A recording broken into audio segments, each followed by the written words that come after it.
This podcast includes unapologetic logic and reason and may not be suitable for all audiences. In a world full of nonsense, he's been called the voice of uncommon common sense. He sees the abnormal that many find normal. Author and award-winning speaker, he is Chris. April 23rd, 2020. Wow, what crazy times we're living in, but it's a special day to me. Today is what would be my mother's birthday. It is my mother's birthday, I guess. My mother died tragically. I was 12 years old when that happened. One of the most difficult things I ever went through in my life, and it's amazing that the things that do escape my memory, and one of them is not my mother's birthday. Isn't that kind of funny? But anyway, I wasn't even going to do a podcast. I was going to take a little break. Maybe I'll dedicate this to my mother. How's that? It's the influence of my mother in large part, I think, that I could give credit the reason that I do this kind of thing. And it's not that my father wasn't capable of speaking and getting up in front of people, because I think he was. I don't know that he did it a whole lot. Well, it was my mother who was the more political, the more opinionated, the more strong-willed, I guess you could say. If my father's listening to this, he'll get a good chuckle out of that. But anyway, April 23rd, happy birthday, Mom. I was thinking about a couple things, the reason why I jumped on here. Well, let me just tell you, if you listened yesterday, you know that I said that I was probably going to take today off, and well, here we are and do that. And why not? Well, there's a couple reasons why not. For one, I think I'm a little addicted. I do. It's just I have a lot of fun doing this, and I appreciate everybody that comes along for the journey, and the people that send your comments and your emails. I can't thank you enough. I really can't, and I appreciate all of you that have reached out, and some of you that I've gotten into some funny banners with, and it's pretty cool. It's really cool that anyway, I don't know. I don't want to get all what do you call it? Teary-eyed here. Soupy. I don't get all soupy, but I just kind of reflected on a couple things, and I was thinking was part of why am I going to go ahead and do this when I kind of felt like I needed a break. And then all of a sudden I felt energized to do it. And I kind of felt like I had to. It was almost, no, it wasn't like I had to. It was the reverse of that. It was the reverse of that. I said to myself, you don't want to miss this. Isn't that funny? That's how much I enjoy doing this podcast. That's how, I don't know, attached to it I am. That's man, I don't want to miss doing an episode. I don't want to miss one.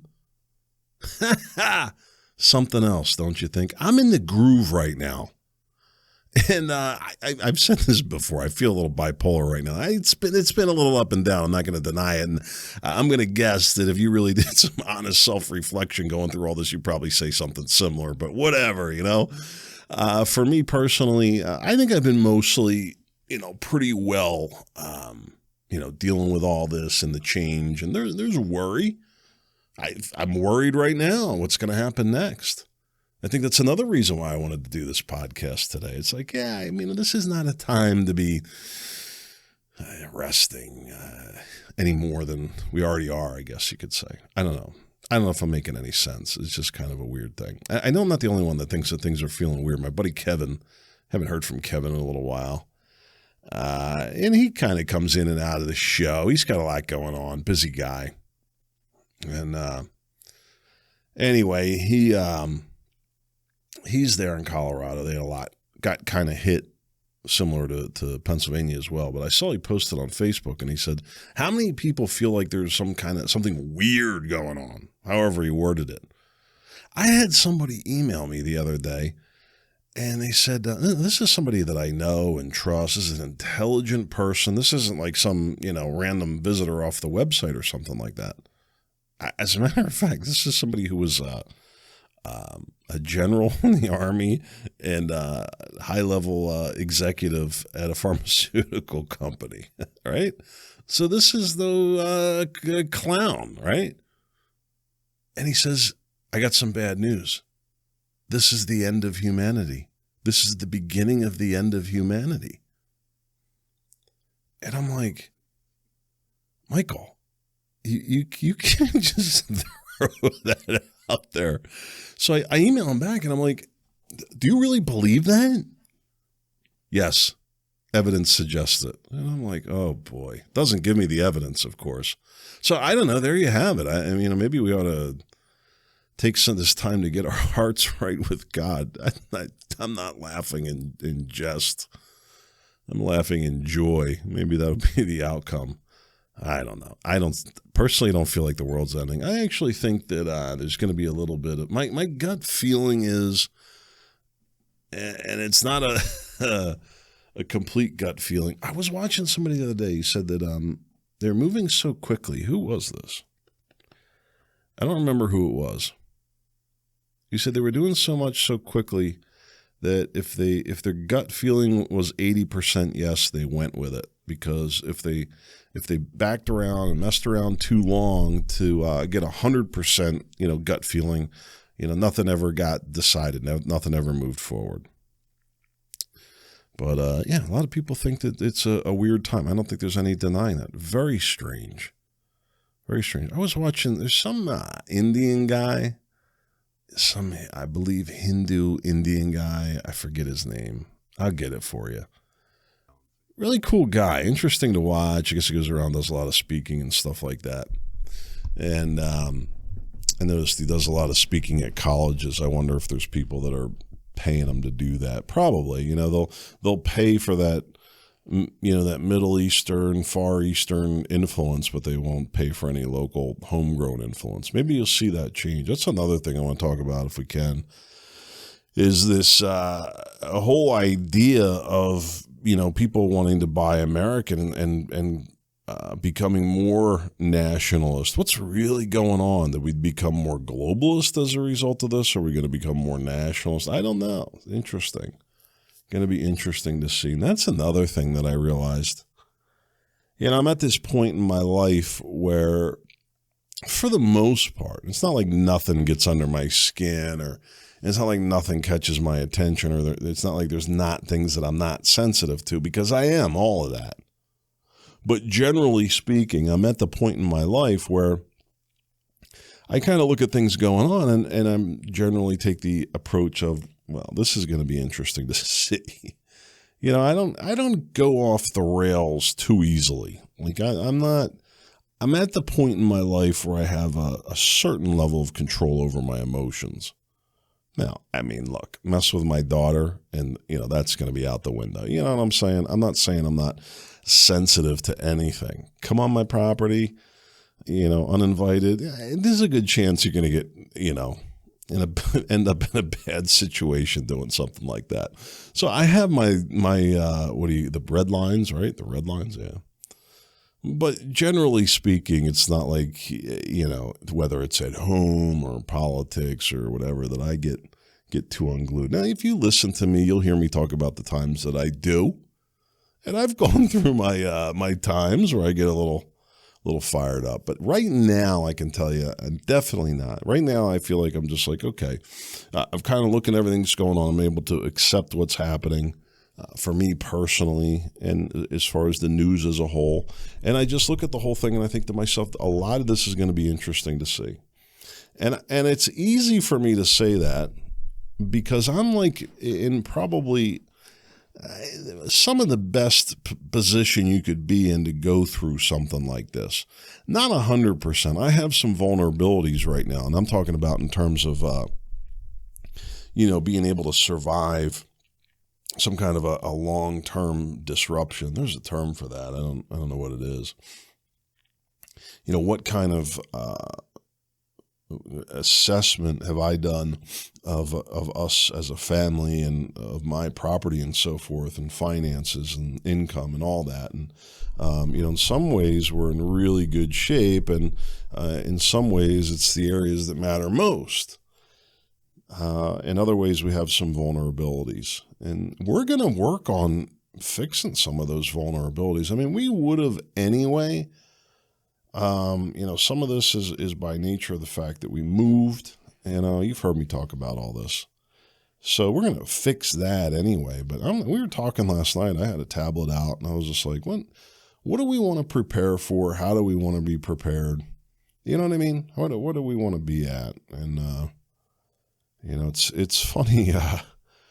It's funny listening to Jen. I mean, in the back of my mind, I'm just like, I guess I have enough confidence in myself to be resourceful that there's just only so much I'm going to worry about it. I'm not preparing for the next 5 years. Like at that point, you got to say to yourself, if you want to be able to go very long term, I think you got to start talking about being in a position to be sustainable, like as long as you need to. And I already know the answer to that for us. And I do. It is something that's fairly attractive to me, quite frankly. Do we want to do it?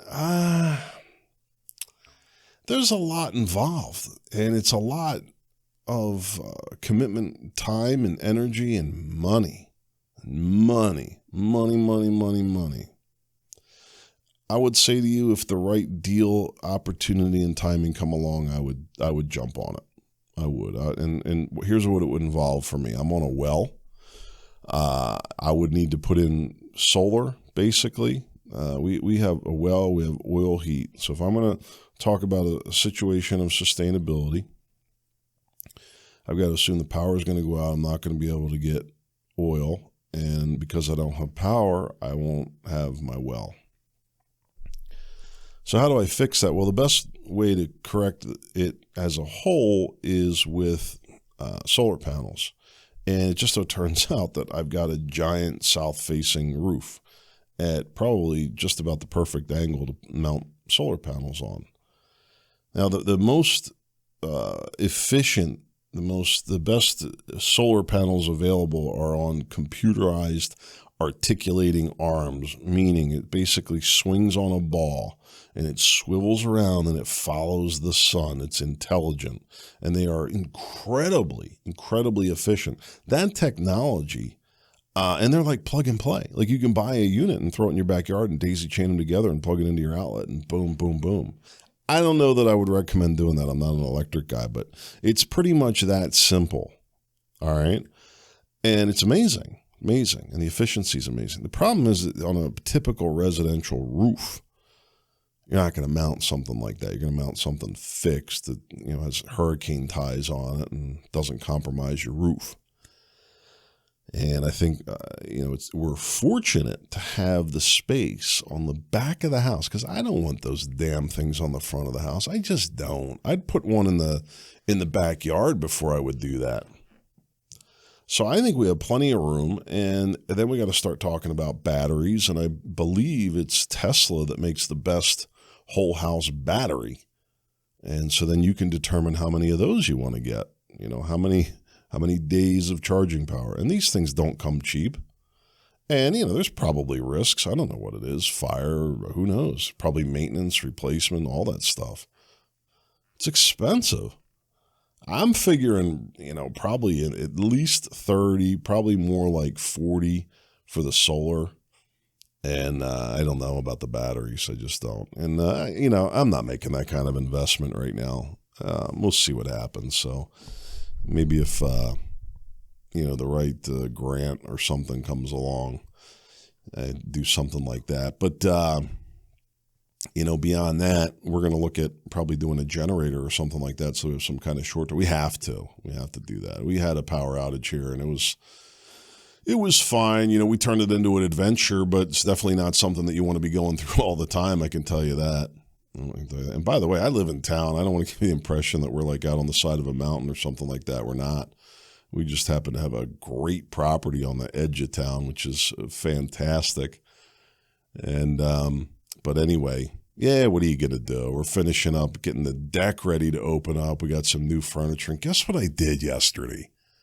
I think this is part of the reason why I felt so good, so triumphant. Guess what I did yesterday? I hung the flag off the back of the deck. Yes, I did. So it's a beautiful two-tiered deck with a beautiful view. And I got this incredible grill. I know some of you are tired of hearing me talk about it. That's fine. I mean, I think you could, there's other podcasts, but it's part of my life. What do you want me to tell you?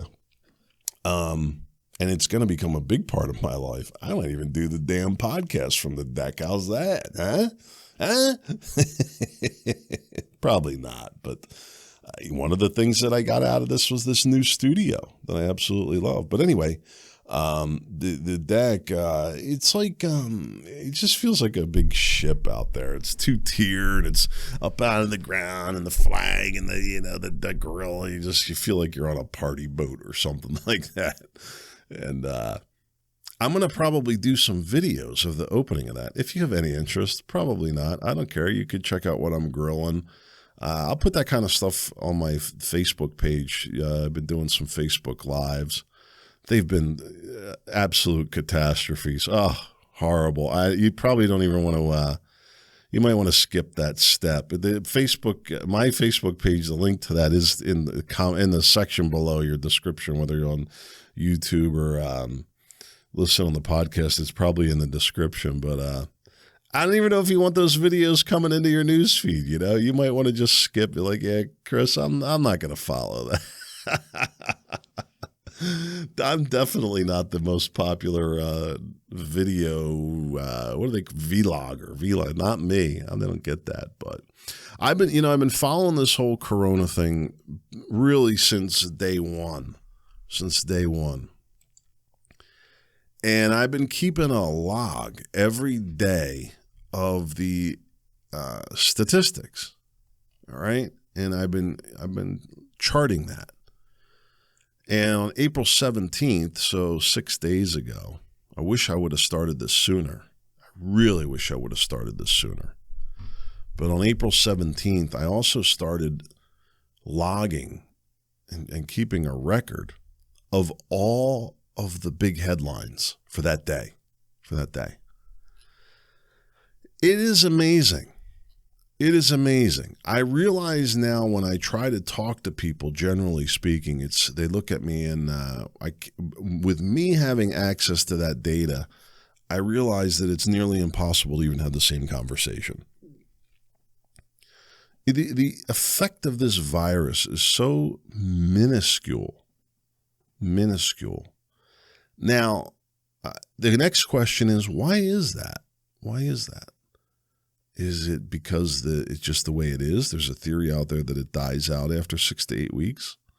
Maybe it does if people quarantine and it doesn't have enough hosts to jump to and keep spreading. Interesting, right?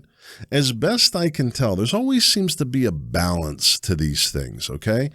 But as best I can tell is that it's a really aggressive virus, meaning one of the nasty things about it is that it's also an autoimmune disease. And don't quote me on that 100%, but it's causing the body's immune system to attack the host, your body, as opposed to the virus. And that's something that my buddy Dave out in Iowa had told me back early on that they knew. And I don't think that it does it with everybody, though. And there's other things that would trigger something like that to happen, other diseases. And it's in every case, it's very, very deadly. And that's one of the problems with this virus. How often does that happen? I don't know. Enough that you should be a little scared of getting it. Let me tell you that. Maybe it's not Ebola, but to the people that get it in that way, it may as well be. So it is nasty, and it's not the flu. The flu doesn't do that. The flu doesn't cause your body to attack its own organs and stuff like that. So it's a nasty virus, and it apparently it spreads very quickly. It's very contagious. But maybe the balance to that is that it dies out very quickly, and especially if there's a proper quarantine done. That's pretty good news if that ends up that way. I think that we're about to enter a very risky time. And, you've heard me going back and forth on this whole thing, but, at some point you got to stand back and say, all right, here's where we are, like it or not, agree with it or not, wish or not that it was different or the same or whatever. Blame it on Trump or it doesn't matter. Just look, we are where we are today, are we not? Of course we are. Simple reality. Isn't that so prophetic? We got to deal with the situation as it is. That's what I'm trying to say. It's just hard to get to that. We have to deal with the situation as it is. Okay, so what do we do? So now what I see is that at this particular moment is probably when we're the most vulnerable. Why? Because we may take for granted. And I remember talking about this. I said, the most dangerous thing that can happen is for the quarantine to actually work, because people will become complacent. They'll say, oh, and you heard me saying it, and I don't know. I don't know if the whole thing was just a big to-do over nothing, or that the quarantining did work. I mean, if you just think about it a second, you take schools, gyms, malls, movie theaters, and you shut all those things down. Just that across the country, public events, you know what I mean? Sporting events. If you shut down those interactions, public transit, if you shut down those few things, and you've really, really reduced the ability for something to spread. Am I right? I would think. You would think somebody would use this newfangled artificial intelligence to chart this stuff out a little bit more, using actual GIS mapping. I think it would be a good thing. I really do.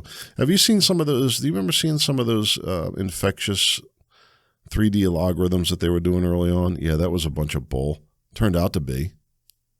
They were basically showing in geometric form, in 3D form, via these bouncing balls representing people, white ones uninfected, red ones infected, and as they bounced around, they infected each other, and it showed how one person could wipe out humanity. And that was based on a doubling every day. That was the key part of that. That's what we were being told, or led to believe anyway. Double every day. That is so out of control. I can't, and that's why I was nervous early on. So then once we got out of China and it started hitting other places and we got some testing, that's when I started keeping track of the data. And what I found is that from day one, it was not doubling every day. It wasn't even close. It was only increasing at about 10% a day. And so I took that early on and I created my own projection based on 10% growth a day. 10% increase in infected, 10% increase in deaths. And I charted that out. And then I also ran a scenario, and this was just a simple Excel spreadsheet. I'm not an economist, all right? I'm just big, dumb Chris over here doing this thing called basic math. And I ran another scenario at 12.5%. It's a big difference, let me tell you. Oh, let me tell you. Like a virus growing at 20% would be very difficult to manage. Very, very difficult. Assuming the same death rate as the coronavirus. Yeah, even at 20%. Forget about doubling. It would probably wipe out humanity. 20% growth rate. Hard to control. Crazy, right? That much of a difference. But at 10%, you really had nothing to worry about. Well, then somewhere along the line, I'm going to say about 6 weeks ago, maybe a month ago, maybe not that long, 3 weeks ago, 21 days, it started to drop off even further. Maybe 5%. I think we're sub that. We're even getting, 5, 4% growth, something like that. It's not enough to really even be concerned about. And I think that, like here in Pennsylvania, they were talking about doing a beginning the restart opening process May 8th, and the governor just made an announcement today that we'll do that May 1st. So there's obviously some optimism about what's going on here in Pennsylvania, but we're not out of the woods. And here in our county, we had 50 new cases today. We've had like 3,500, I think, in our county. I don't know, 600-700 deaths, something like that. And, you say to yourself, okay, if we're gonna go back to normal. Well, when this whole thing started, we only had 100 cases in the whole country. That's about when these shutdowns started. It was a little later than that. It was a little later than that, but not much. It's been 6 weeks we've been shut down here. We're going to end up being shut down 7 weeks when it's all told, when it's all done. Seems to be about 8 weeks is about the limit worldwide, is about how long people are willing to go. Yeah, I'm just going to lay low. I don't want to get too jumpy in that transition because, and I look, do what you want. I'm anxious to get the economy going. We are going to be spending money. We got new floors going in. We got a kitchen going in. What else are we doing? I don't know, buying some furniture or some crap, but I'm not going out to any restaurants. I keep doing the takeout thing. I go to the dry cleaner. I need some shirts pressed. I just ordered another 10 shirts from JCPenney. I wear an 18.5, 37, 38 shirt. Try getting that at your local store. That doesn't happen. I don't know. What are you going to do? But I look at this whole thing, and I started this to say that I'm in this kind of weird groove where I feel like I can stand back and look at things where I just feel, I think because things are so out of control, I feel in control, if that makes sense. And I don't know if that's a good thing. If I feel good, I mean, that's the bottom line. And you know what? Maybe it's no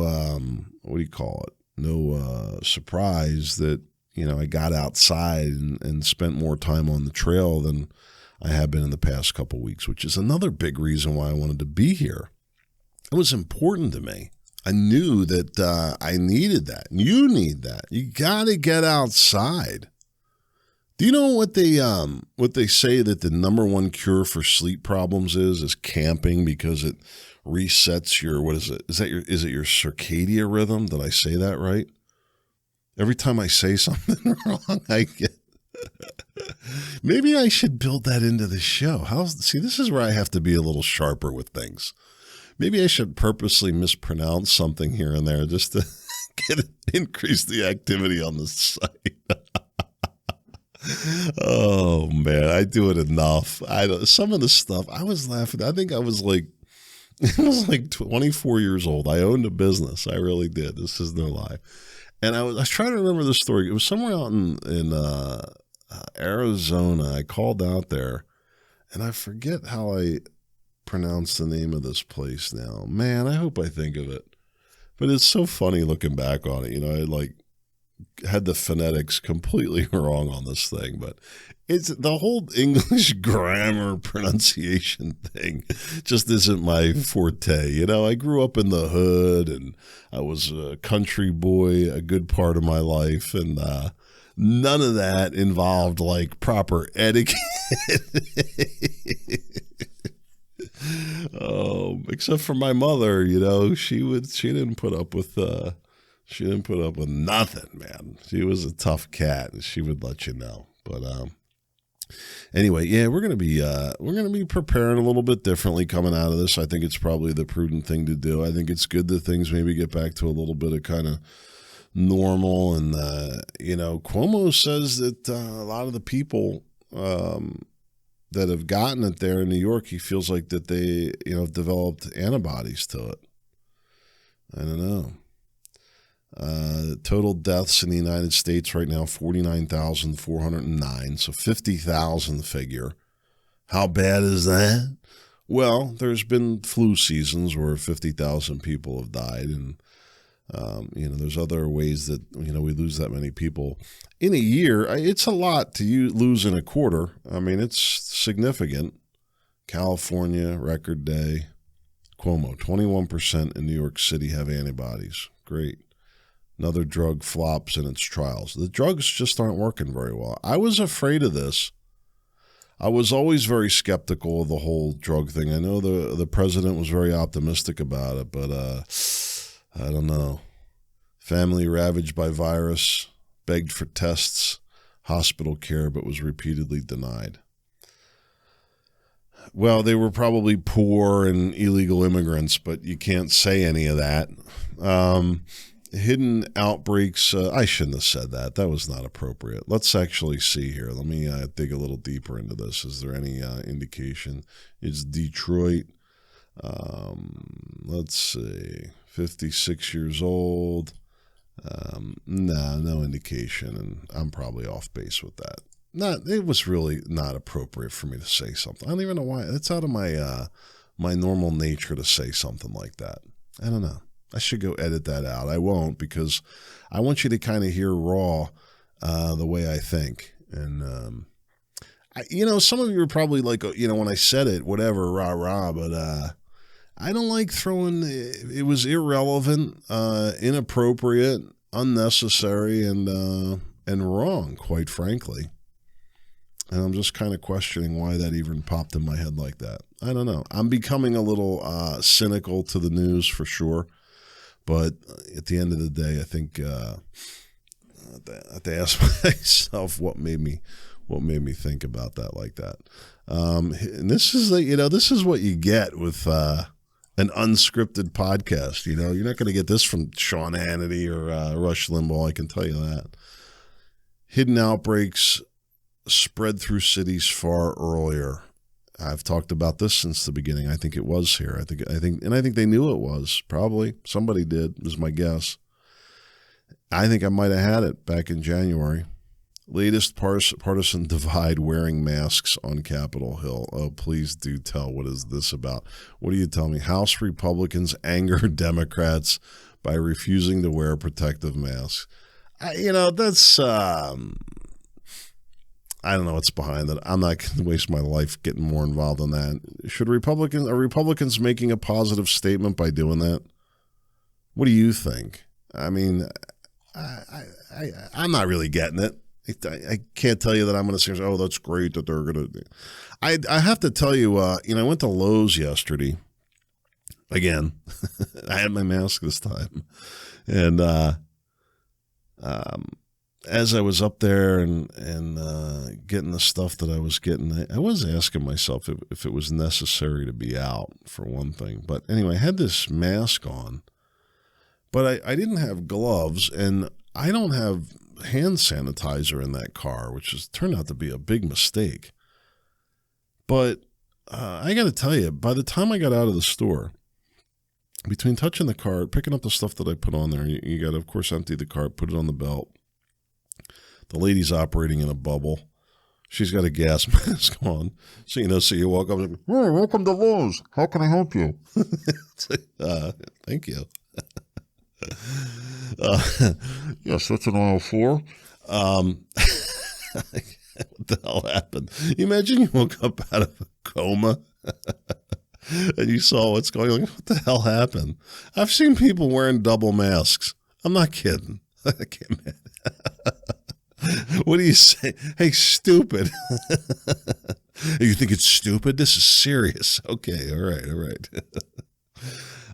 But anyway, I went to Lowe's, and I didn't have any gloves. I didn't have any hand sanitizer. They had no hand sanitizer, which I really can't believe at this juncture. And I know it's difficult to get. Maybe that's what the problem is. But I think we do have to legitimately change the way we do some things. What do you think? I don't want to touch the cart handle. Isn't there like a cover that somebody can make or something? Like those things they make to cover the toilet seat?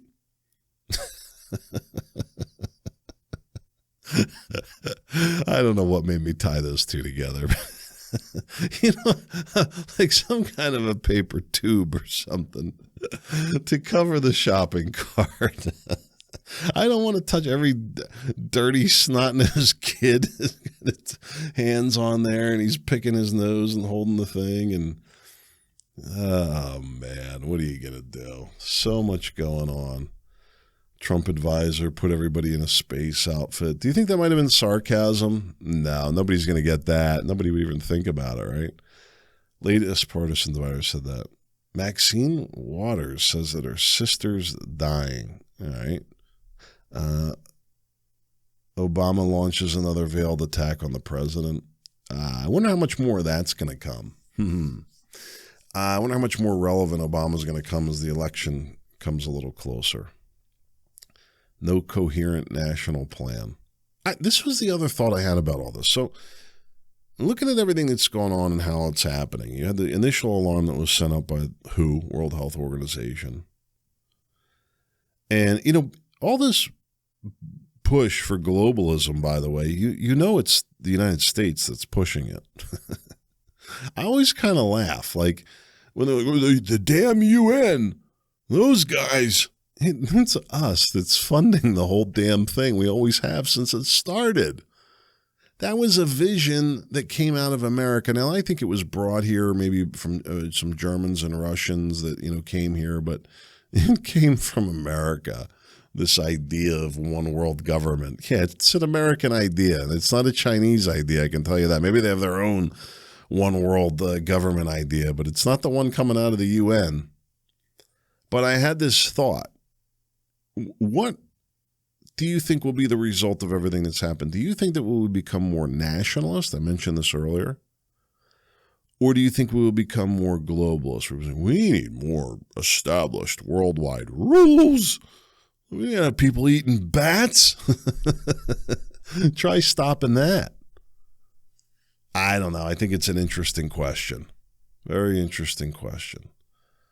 The big thing is going to be the economy.